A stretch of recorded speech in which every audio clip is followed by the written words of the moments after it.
So yun, sa ito nangyari, binalik ko na lang sa kahon. Pap Papagawa ko na lang bukas. Visit.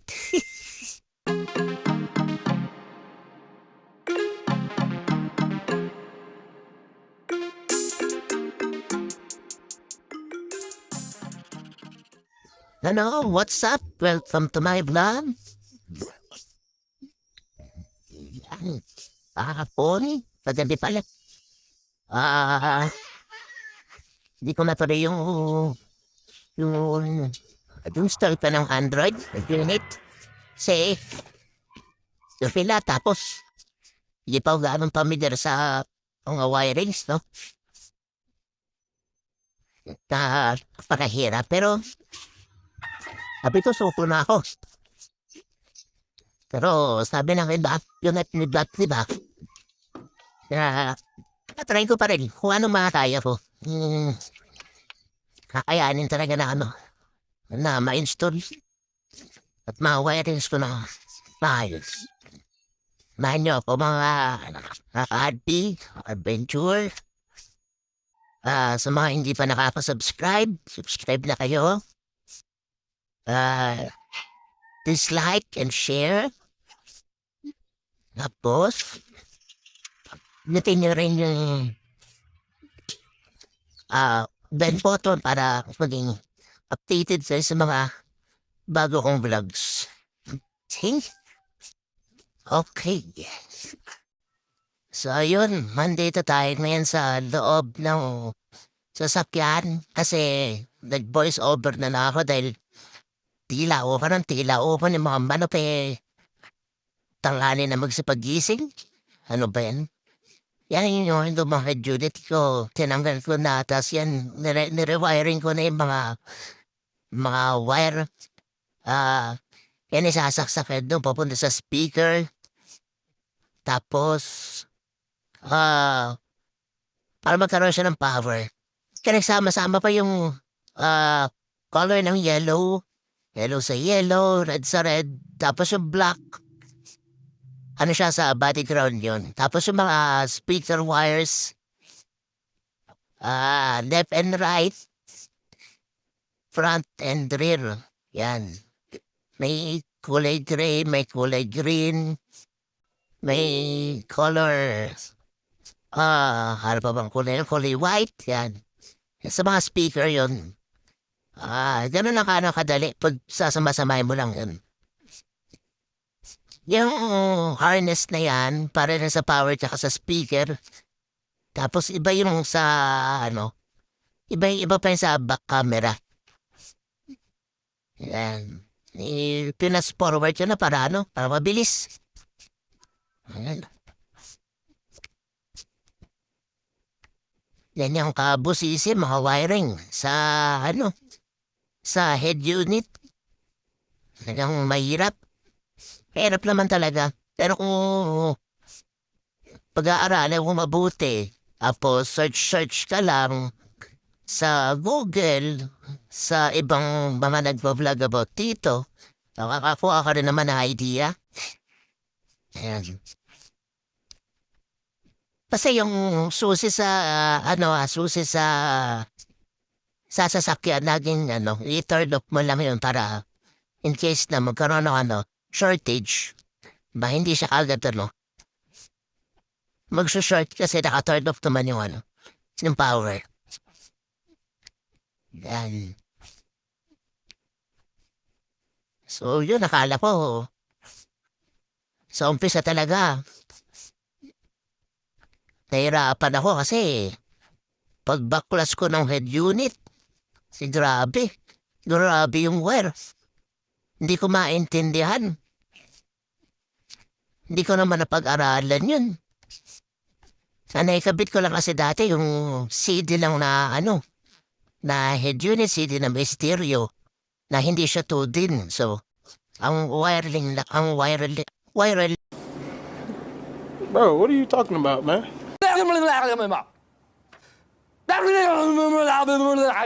wiring lang nun. Ano, Yung sa positive, yung galing sa baterya, kulay yellow yun eh. Tapos yung red sa auxiliary, tapos yung black body ground yan. Tapos yung mga speaker wire, trinage ko lang yun dati, left tsaka right. Yan. Gumamit na ako dito ng na electrical tape. Electrical tape lang. Yeah, tapos pinagduktong-duktong ko. Yung putol dito, putol doon. Yan. Pinagsama-sama ko lang.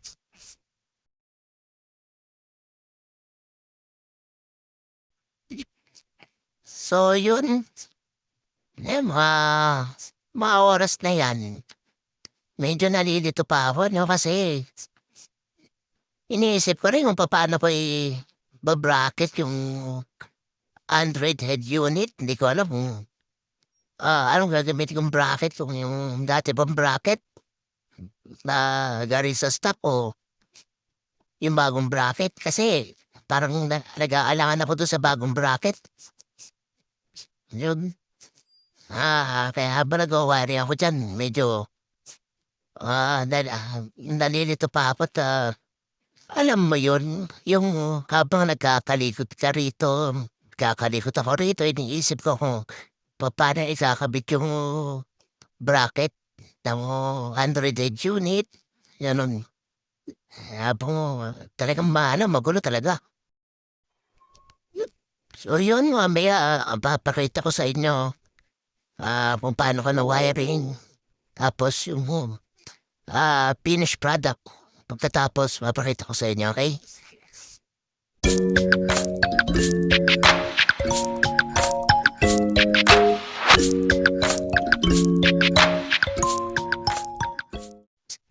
So, yun, kabit ko na. Yan. Ito yung mga wiring. Yan mo nakikita nyo. Yun. Yellow, ganyan. Red, tapos, hindi ko tama nakamay ko. Green, tapos green, yan. Pagdudo, yan yung papunta sa radio. Yun sa Android. So, ganito ginawa ko sa, sa bracket. Makikita niyo yan. Sinama ko lang siya sa panel. Yan. Yan din yung kabila. Okay. Yan. Ito yung tsura niya, oh. Android head unit. So, samahan niyo ako, I-install na natin dito. So, yun ito yung sa GPS. Pinasok ko na dun sa loob. Tapos ko palabas dun sa gilid. Sa loob din tapat lang ng windshield. Para kasi dapat, kita siya dun sa taas. Kita yung langit. Yan. Sa ito na yung head unit. Kakabit ko na yung mga wirings. Yan. Ayan, nakita ko marumi. Yan, sunasan ko muna bago ikabit. Yan, tapos susiyak natin. Ayan, gumana na. Ayan, nagwan na siya, oh. Diba? Tama yung wirings ko. Tapos isa-set up yung sounds ko. Kikay ko kung tama yung right. Ayan. Oh, diba? Gumana. Yun nga lang, bakit ganun yung tugtog niya? Parang chipmunks. Joke lang. Binago ko na yun, yung tugtog kasi para hindi tayo maka-copyright. Diba? Pero ang ganda ganda ng outcome niya, maganda yung tugtog, maganda yung voice quality niya, yung clarity rin niya, maganda. Yun nga lang yung bass, kahit na iset up ko doon sa equalizer niya, na mataas ang bass, mahina yung bass niya, kasi hindi siya hindi built-in ampli yung yung Android head unit. Kaya mahina lang yung bass niya.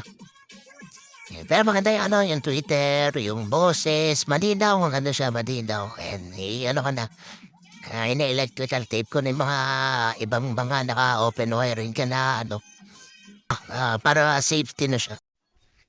So, yun. Equalizer, yan. Testing rear, tsaka front, right, tsaka left, yan. May napansin lang ako. Iba yung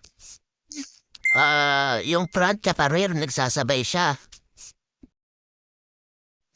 Yan. Tapos, pero okay yung right tsaka left.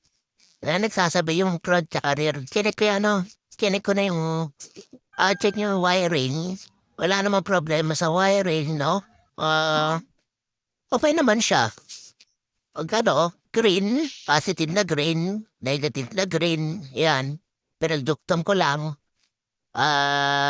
yung gray, positive na gray, negative na gray, white, tsaka violet. Basta pag magkakakulay, pinagduduktom ko lang, yan. Okay naman siya. Yung problema yung front tsaka rear magkasabay. So, na-discover ko nga, ang may problema yung Android 8 unit mismo.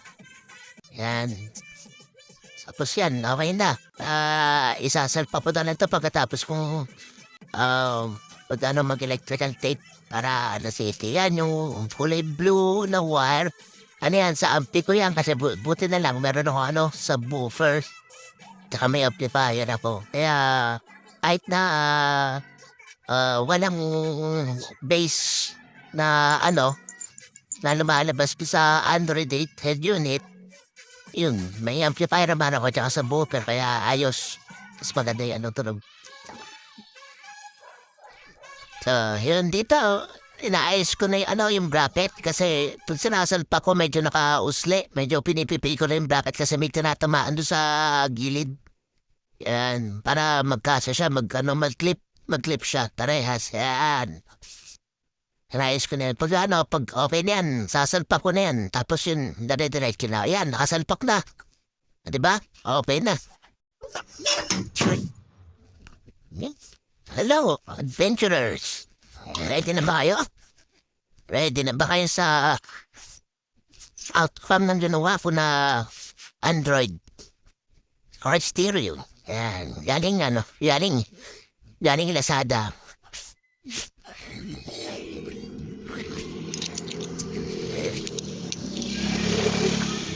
Anak ko, hindi na matatapos. Sa una, nahihirapan talaga ako. Sabi ko, suko na ako. Yung pala, kaya pala. O yan. Yan ang mounting ko. Yung bracket nilagay ko na rito. Sa loob. Dito ko dinilid. So, pag tinanggal tong panel, kasama yung Android head unit. So, open natin.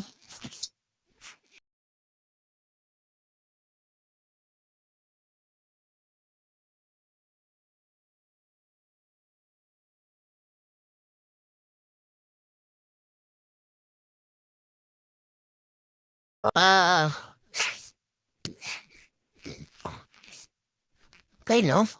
Hindi ko maikakabit to. Sa una, suko na ako. Pero, sabi nga nila, huwag kang susuko. Ba? Huwag susuko. Hanggat kailangan research din para makuha mo yung goal mo. Alon. Kung basta-basta susuko. Kasi kung iba nagagawa nila yan, kaya rin natin yan, di ba? Oo. Sana nagustuhan niyo yung ating content. Hindi ko nahanap kung ilang part to siguro. Hanggang part 2 lang or part 3. Yan. Sa 3 days ko 3 days ko pinag-isipan. Yan, 3 days ko pinag-isipan. Pinagana ko talaga yung utak ko. Kahit malaki yung noo ko. So, yan, hanggang dito lang. Kita-kits ulit tayo sa susunod na mga video ko. Kaya sa mga hindi pa nagsusubscribe, subscribe na kayo. Subscribe, like, and share. Tapos, pindutin nyo na rin yung notification bell para updated kayo sa aking mga vlogs. Okay? Peace out. See you soon.